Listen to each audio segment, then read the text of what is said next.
Oso zabalduta dago gaur egun uraren kutsadura, itsasoaren kutsadura, nola agertu dira ozeanotan irla erraldoia plastikoz beteta. Eta harrituta geratu nintzenean hori, sentimentu hori, transmititu nahi dut. Orduan egiten dudana da, gai hori nire buztinarekin azaldu modu ezberdinetan.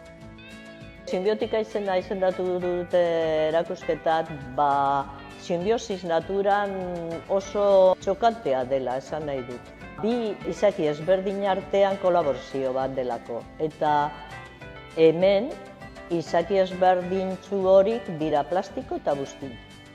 Pieza ezberdinak daude, mural honetan, eskulturak, baina pieza bakoitza nahiz eta bere oinarria buztina izan, daukate tumor moduan edo lako plastiko zati bat. Eta uste dut gaur egun jendeak eskatuta dagoela, orduan agian erakargarria izango zaio. Kristina Nea aretoa zoragarria da, leku berezia eta areto hontan erakusketa hau bezalako ikustea uste dut pena merezi duela.